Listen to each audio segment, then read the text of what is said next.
Rebonjour, c'est Nick, bienvenue pour cette partie 4 du chapitre 3 sur la Révolution française et ceux qui la firent, donc du livre des pions sur l'échiquier de William Gaillard, en anglais Pawns in the Game. Donc partie 4, je vais commencer la lecture du PDF là où je m'étais arrêté la dernière fois. Vous aurez encore le PDF en description sous la vidéo. Bonne écoute.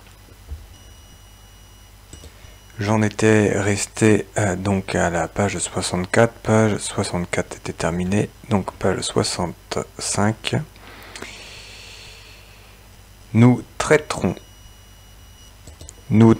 ce sujet dans un article suivant où nous vous expliquons l'intrigue qui a abouti à l'abdication du roi Édouard VIII. La traduction que fit M. Victor Marsden du Jewish Peril fut publiée en 1921 par la Britain's Publishing Society de Londres sous le titre The Protocols of the Learned Elders of Zion. Vous voyez que ça a été mal numérisé. Les protocoles des sages de Sion. The Protocols of the Learned Elders of Zion. Le livre est controversé et il paraît logique de dire que la découverte de ce dernier document confirme l'existence du précédent, à savoir donc Gaillard serait en possession donc du discours de Rothschild aux orfèvres à Francfort-sur-le-Main, donc discours aux orfèvres et aux financiers. Discours, je crois, tenu en 1773 et dont Gaillard a mis la main dessus. Et il s'avère que par la suite, les protocoles de sages de Sion, qui datent de fin 19e, début 20e, semblent corroborer tout simplement le discours de Rothschild et que ces protocoles des sages de Sion sont tout simplement une actualisation avec de nouvelles doctrines comme tout ce qui était le communisme, le nietzschéisme, également l'évolutionnisme, le darwinisme. Donc ce livre, les protocoles de sages de Sion, est controversé. Il paraît logique de dire que la découverte de ce dernier document confirme l'existence du précédent. On a changé très peu de choses, mais on a ajouté des matériaux considérables, dus probablement au développement rapide de la conspiration internationale. Le seul point sur lequel il semble y avoir matière à désaccord concerne les titres choisis par le professeur Nilus et M. Marsden pour leurs éditions. Il y a effectivement deux éditions au protocole des sages de Sion. Il y a la version de Nilus et l'autre de Botny, c'est ça, quelque chose comme ça. Voilà, donc différence de titre choisie par le professeur Nilus et M. Marsden. Bon. Je sais qu'en russe, il y a deux éditions, Nilus et Botny. M. Marsden déclare avec certitude que le contenu de son livre traite des protocoles des réunions des sages de Sion, alors qu'il apparaîtrait que ce n'était qu'un complot présenté à des changeurs d'argent, des orfèvres, des industriels, des économistes, par Amschel Mayer Rothschild, prêteur d'argent, puis banquier. Donc en fait, tout simplement, on aurait repris ce fameux dialogue de Rothschild pour l'actualiser, si vous voulez. Voilà ce que ce serait que les protocoles de sages de Sion. Donc ça, c'est une première version, c'est ce que soutiendrait M. Marsden. Une fois que l'on aurait attisé l'esprit de révolte contre l'autorité constituée dans les cœurs et dans la mentalité des masses, l'élan révolutionnaire en cours serait concrétisé sous l'impulsion d'un règne de la terreur programmé. Le règne de la terreur serait conçu par les dirigeants des Illuminati juifs. Voilà, vous voyez qu'on ne parle pas des juifs, mais on parle d'Illuminati juifs. Donc tout simplement de ceux qui se servent d'une communauté comme bouclier. Se servir de l'Occident, des chrétiens, ou se servir d'une communauté juive maltraitée.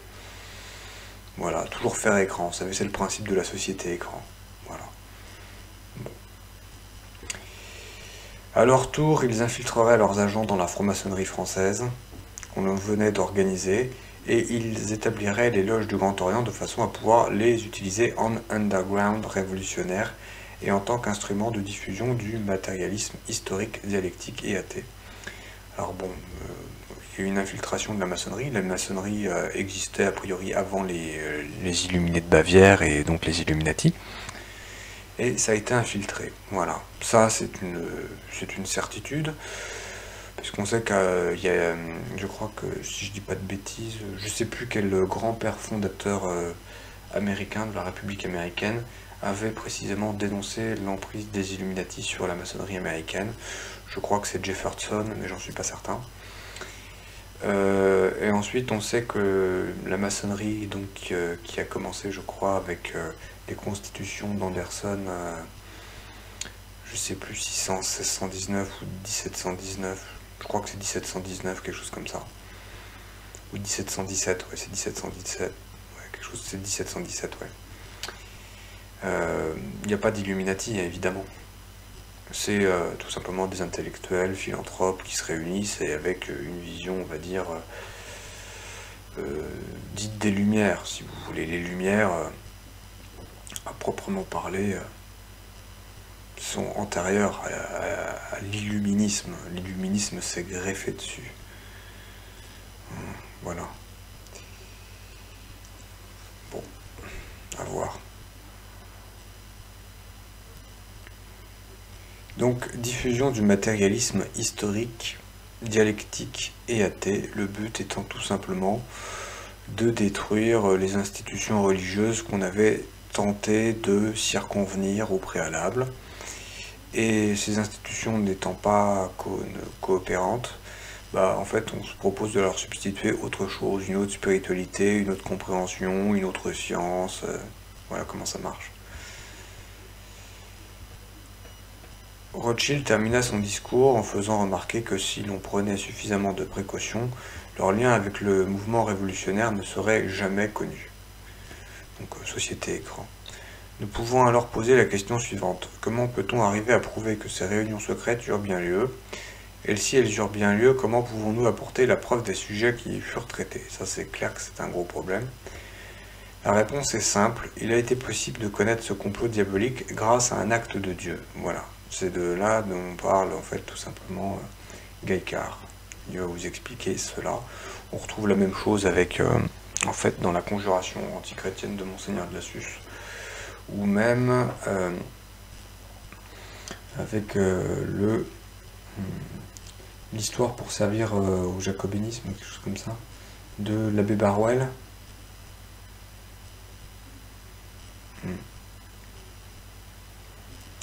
Voilà, donc c'est quelque chose qui est assez connu, donc l'acte de Dieu, donc ce fameux courrier de Rothschild, enfin ce fameux discours de Rothschild à ces fameux banquiers financiers, apparemment aurait donc été intercepté.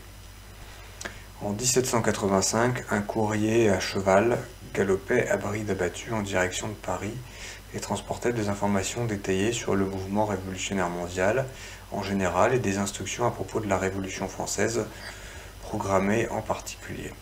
Donc tout simplement c'est des instructions des Illuminati, des Illuminés de Bavière. Les instructions provenaient des Illuminati juifs d'Allemagne et étaient adressées au grand maître du Grand Orient de France. Donc j'imagine que c'était tout simplement le cousin du roi. Les loges du Grand Orient avaient été fondées en tant qu'underground révolutionnaire par le duc d'Orléans, après que Mirabeau l'eut initié comme grand maître de la franc-maçonnerie française chez les Illuminati juifs à Francfort. Il faut bien comprendre que même ce duc d'Orléans n'a pas tout compris. Parce que lui-même va assez mal finir. Il ne fallait pas bon servir ces gens-là. Hein, c'est le second couteau, le troisième couteau, le quatrième couteau, comme vous voulez. La foudre frappa le courrier tandis qu'il galopait du côté de Ratisbonne et le tua. Les documents qu'il transportait tombèrent entre les mains de la police, qui les adressa au gouvernement bavarois. Donc a priori on est toujours dans tout simplement l'empire germanique, le Saint-Empire romain germanique, voilà, c'est ça. Le gouvernement bavarois, c'est donc on va dire une province du Saint-Empire romain germanique. donc tenu par l'électeur de Bavière, a priori. Et c'est donc un État catholique du Saint-Empire romain germanique. Un relevé des événements historiques établi selon l'ordre chronologique indique la liaison de la maison Rothschild avec les Illuminati juifs à Francfort et des Illuminati à l'intérieur de la franc-maçonnerie française du Grand Orient. Nous le démontrerons. Voilà. Nous avons rapporté comment les rabbins juifs revendiquaient le pouvoir d'interpréter des messages cachés et secrets dans les Saintes Écritures par une révélation spéciale obtenue grâce à la Kabbale. La Kabbale qui est l'enseignement secret des maîtres d'Israël. Vous savez qu'il y avait la Torah avec et également les écrits des prophètes et toutes ces choses-là. Et ça c'était à l'époque de Moïse, donc sous l'Ancien Testament, donc ça remontait. Et donc on avait commencé à écrire ce Pentateuque,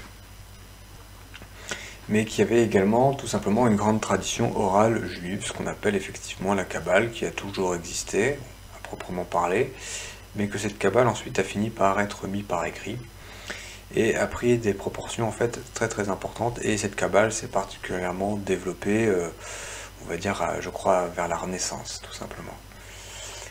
Et que ça a en fait apporté en plus à ce qu'on appelait le Talmud. Voilà. Le Talmud qui doit être composé de la Mishnah et de la Gemara. Je crois que c'est ça.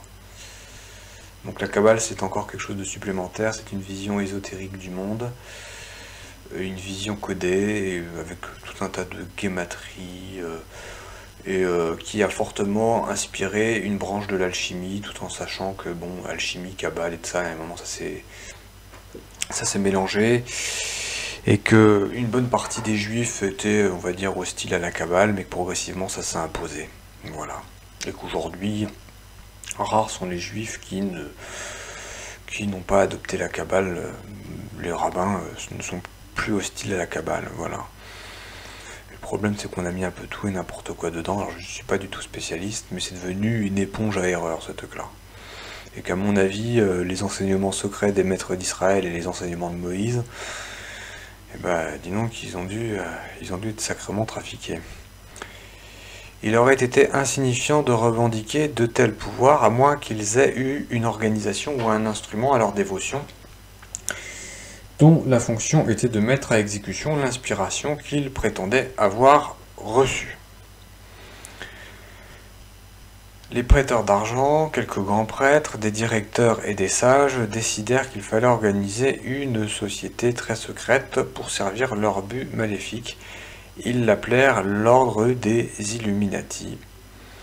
Bon, vous voyez, on invoque toujours la lumière. Après, on ne sait pas d'où vient cette lumière. Bon, moi, j'ai ma petite idée. Le mot Illuminati provient du mot Lucifer, qui signifie porteur de la lumière ou être d'un extraordinaire éclat. Voilà. Tous les illuminés ne sont pas Illuminati, mais les Illuminati se veulent illuminer. En conséquence, la synagogue de Satan organisa les Illuminati afin de mettre à exécution les inspirations que Lucifer donnait aux grands prêtres pendant l'accomplissement de leur rite kabbalistique. Bon, c'est donc une branche du judaïsme, et une branche assez particulière et assez contradictoire avec le judaïsme du temple, même s'il y avait des préfigurations du judaïsme du temple avec ces rites kabbalistiques et cette espèce de gnose, parce que il y a une filiation, il y a certes une filiation, et que le judaïsme du temple avait sombré dans tout simplement le judaïsme du revenu, voilà. Les prêteurs d'argent et les marchands du temple. Bon, pourtant à l'origine tout ça c'est effectivement condamné par le judaïsme, qui condamnait très fortement le prêt à intérêt et l'usure, comme toutes les religions monothéistes. Les gens finissent par oublier leurs grands principes. Ainsi, le Christ avait entièrement raison lorsqu'il disait d'eux qu'ils étaient de la synagogue de Satan. Le Conseil suprême des Illuminati juifs comprenait 13 membres. Voilà. Ils étaient et sont encore le corps exécutif du Conseil des 33. Oui, bah vous voyez pourquoi 13, pourquoi 33, pourquoi la maçonnerie reprend ses degrés, d'où est-ce que ça vient. Quand vous regardez la symbolique, c'est bizarre. Vous vous rendez compte quand même qu'il y a un moment, il y a quand même une source commune. Et quand vous écoutez quelqu'un comme... comment il s'appelle, Albert Pike, qui vous explique clairement dans Morale et Dogme, qui est la Bible de la maçonnerie, une des Bibles maçonniques, que, en fait, tout simplement, la franc-maçonnerie repose essentiellement sur les enseignements secrets des maîtres d'Israël et sur la Kabbale. C'est lui qui le dit. Alors après, je veux dire, ça fait sans doute beaucoup de peine aux Juifs, ça fait sans doute beaucoup de peine à beaucoup de monde, mais bon, c'est ce qu'il met. Alors faut-il croire Albert Pike? Enfin, visiblement, lui, il a l'air d'y croire, et c'est suivi par les maçons et Illuminati et autres illuministes. Donc ça pose quand même problème.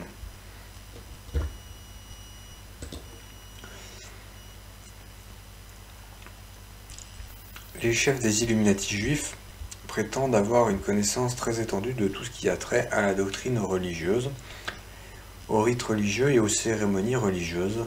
Ces hommes ont conçu l'idéologie matérialiste et athée que Karl Marx publia en 1848 sous le titre « Le manifeste du Parti communiste ».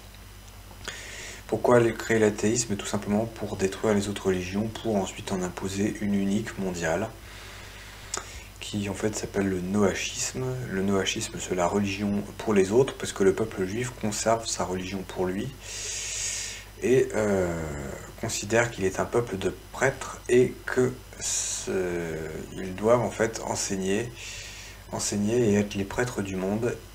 Et voilà, c'est une conception assez particulière, mais c'est juste. Vous ne verrez pas de prosélytisme juif, a priori. C'est pour ça que cette histoire de Khazar est une histoire est surprenante, même si elle est avérée. Bon. Ces hommes ont donc conçu l'idéologie matérialiste, c'est-à-dire coupée de Dieu et athée, en sachant que l'athéisme, ce n'est pas forcément ne pas croire en Dieu. Les leaders de l'athéisme croyaient en Dieu, mais voulaient s'en séparer, tel Lucifer refusant de servir Dieu. Donc Karl Marx publie en 1848 son manifeste du Parti communiste. Marx était le neveu d'un rabbin juif, mais il se sépara officiellement de la grande prêtrise juive lorsqu'on le désigna pour accomplir ses importants travaux. Une fois de plus, on appliqua le principe de la société anonyme, tout simplement d'un écran.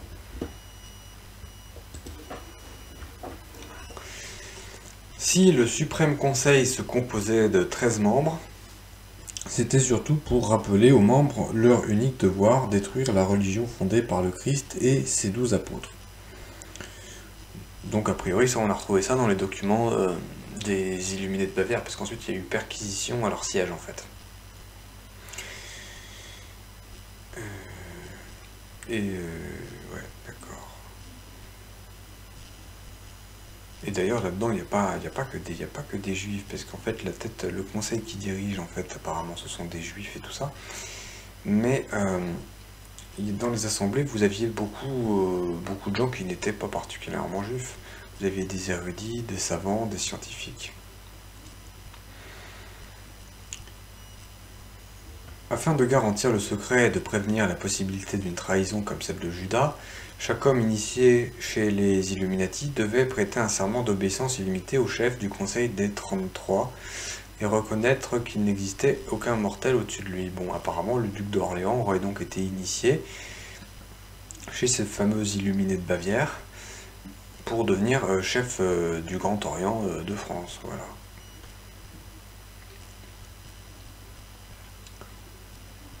Dans une organisation telle que les Illuminati, cela signifiait que chaque membre reconnaissait le chef du Conseil des 33 comme son dieu sur la Terre. Ceci explique pourquoi des communistes de haut niveau, même aujourd'hui, prêtent serment et jurent qu'ils ne donneront pas de gage de fidélité à la Russie. Ils en donnent un, mais uniquement au chef des directeurs du mouvement révolutionnaire mondial. Le Suprême Conseil décida qu'il utiliserait la loge d'Ingolstadt. J'imagine que c'est en Bavière, je suis pas sûr, mais forcément ça doit être là. Afin d'organiser une campagne grâce à laquelle les agents ou cellules des Illuminati s'infiltreraient dans la franc-maçonnerie continentale. Ils organiseraient leur underground révolutionnaire sous le manteau de la jouissance sociale et de la philanthropie publique. Vous voyez, les fameux clubs de philosophes, bon, ça existait avant, mais bon, c'est ça, l'esprit de salon. On ordonnerait aux agents qui s'infiltreraient dans la franc-maçonnerie continentale d'y établir des loges du Grand Orient et de les utiliser pour faire du prosélytisme auprès de non-juifs en relation avec l'Église et l'État, riches, bien placés et capables d'exercer une influence appréciable. Ensuite, grâce aux vieilles méthodes de subordination, corruption et pot de vin, il pourrait en faire bon gré mal gré des disciples de l'illuminisme.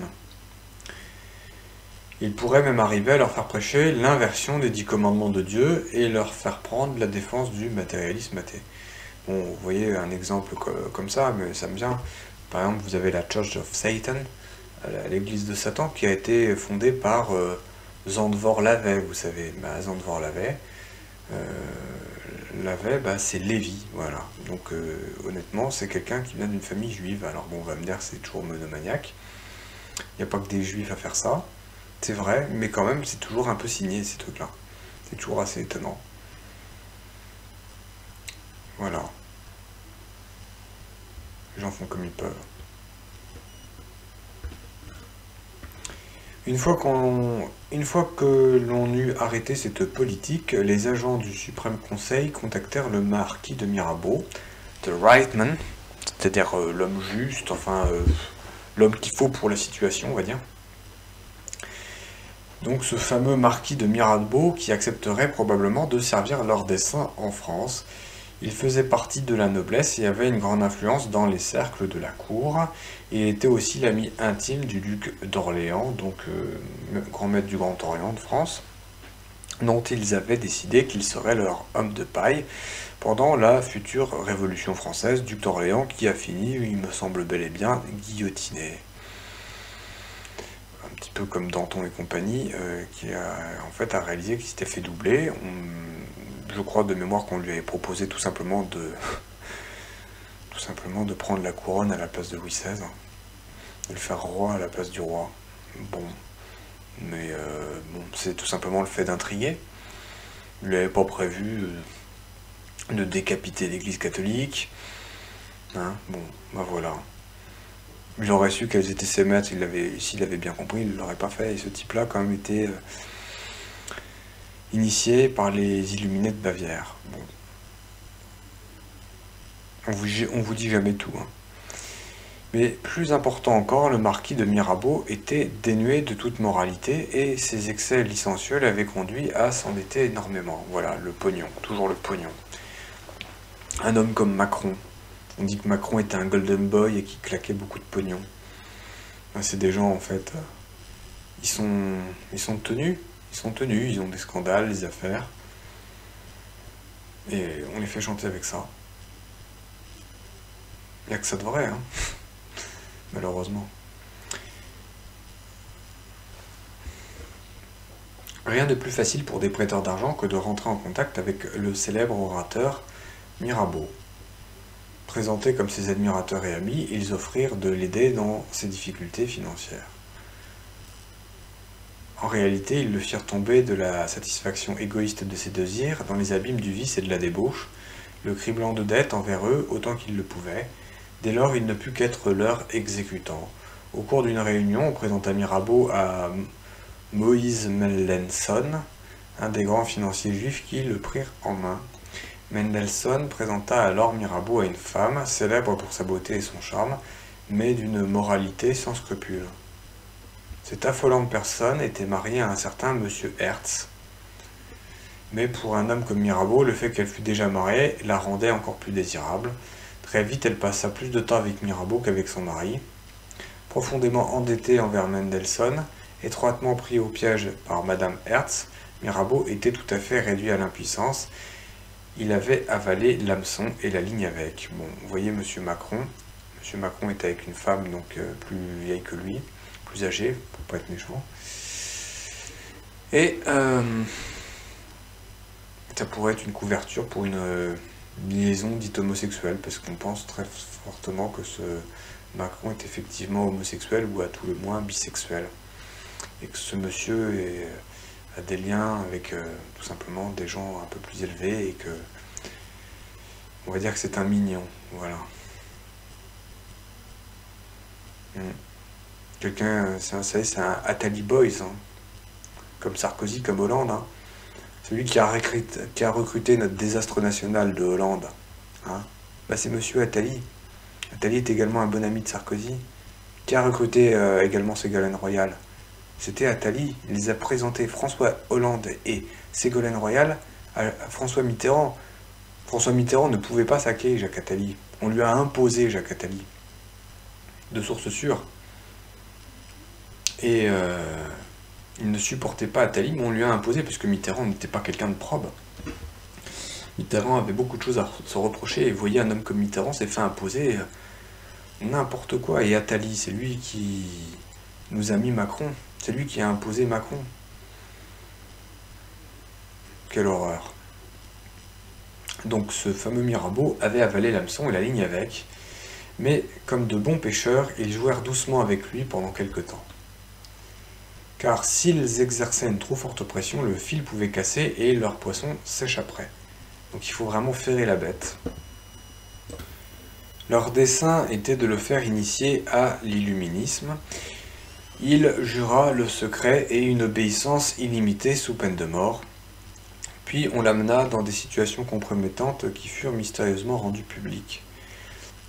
Cette méthode de destruction de la personnalité d'un homme fut davantage connue sous le nom de pratique de l'infamie. À cause des scandales et du dénigrement organisé, Mirabeau se retrouva frappé d'ostracisme par ses pairs. Sa rancune déboucha sur un désir de vengeance et il embrassa ainsi la cause révolutionnaire. Et vous voyez par exemple quelqu'un comme Fillon, qui est proche du Bilderberg et toutes ces choses-là. Il ne se plaît pas suffisamment au système, ou alors il est suffisamment intéressant pour le système pour qu'on puisse le mouiller davantage, pour qu'il accepte de tout faire. Finalement, regardez, bah, il se maintient, et il fera vraiment ce qu'on lui demandera de faire, voilà. Et le peu de liberté qui lui restait, il l'a complètement perdu. Et c'est un type, pour un oui, pour un non, on lui organisera une révolte sociale, si jamais il est élu. Voilà. Et tout le monde le méprise, et y compris ses donneurs d'ordre. C'était effarant. Oui, donc je pense quand même que le Gaïcard a trouvé ses sources très profondément chez l'abbé Baruel, avec Histoire pour servir... comment ça s'appelle déjà son titre? Ouais, servir à l'histoire du jacobinisme, voilà. Bon, je sais pas bon. J'ai oublié le titre. La fonction de Mirabeau était de persuader le duc d'Orléans de prendre la direction du mouvement révolutionnaire en France. Il était sous-entendu que lorsqu'on aurait obligé le roi à abdiquer, celui-ci deviendrait le chef des institutions démocratiques en France, à savoir qu'on voulait un roi démocratique.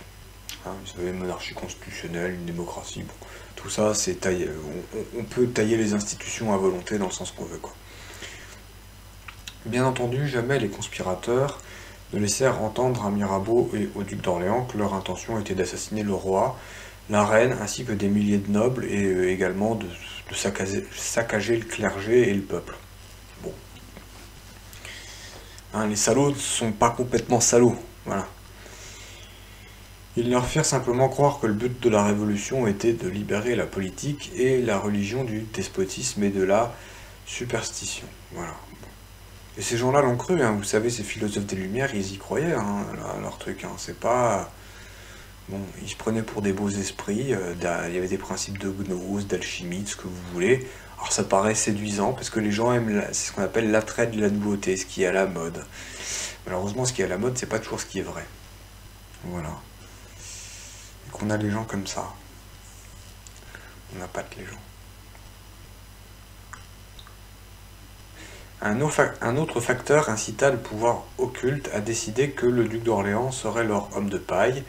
Il était grand maître de la franc-maçonnerie française. Il avait été initié par les Illuminati, les Illuminés de Bavière, Et ensuite, il lui faut tout simplement une deuxième illumination, parce que bon, c'était un grand bonnet, ce duc d'Orléans, voilà ce qu'il faut comprendre. Hein, parce qu'on monte dans l'illumination à des grades agréables. Adam Weishaupt, qui reçut la consigne d'adapter le rituel et les rites de l'illuminisme au rituel de l'initiation dans la franc-maçonnerie du Grand Orient, vivait aussi à Francfort en Allemagne. Mirabeau présenta le duc d'Orléans et son ami Talleyrand à Weishaupt, qui les initia au secret de la franc-maçonnerie du Grand Orient. Ouais, donc en fait c'est Mirabeau qui a tout simplement présenté le duc d'Orléans directement, donc il a été présenté une seule fois.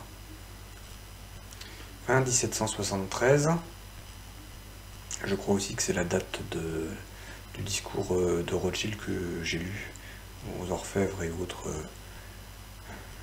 affairistes. Donc fin 1773, Philippe, duc d'Orléans, qui s'appellera Philippe Égalité me semble-t-il, avait introduit le rituel du Grand Orient dans la franc-maçonnerie française. En 1788, il y avait en France plus de 2000 loges affiliées à la franc-maçonnerie du Grand Orient et le nombre d'adeptes dépassait les 100 000. Il faut savoir que beaucoup de gens furent initiés à la maçonnerie. Mais vous savez qu'il y avait des loges d'adoption, parce que normalement c'est réservé aux hommes, la franc-maçonnerie. Il y avait des loges d'adoption, c'est-à-dire qu'on initiait y compris les femmes, donc des initiations light. Tout ça c'est fait sur le thème de la plaisanterie, de l'amour de l'art. En apparence, il n'y a rien de bien méchant, c'est-à-dire que les gens qui rentrent là-dedans, en fait, c'est des espèces de groupes de discussion, on vous fait tenir des rôles, et puis vous prenez ça pour un jeu, et on pense que ça ne prête pas à conséquence, mais en réalité, on crée tout simplement une chaîne de commandement secrète avec des maîtres et des supérieurs dits inconnus. C'est tout le problème, et ensuite on active les réseaux. Il y a en plus des réseaux parallèles. Bon. Si vous regardez ce que c'est que les romans d'espionnage, vous comprenez qu'en fait on est en train d'organiser une infiltration du pouvoir, avec un entrisme. Voilà, donc fin de la page 67. Dans la prochaine partie, je commencerai à la page 68. Voilà, je vous dis à très bientôt.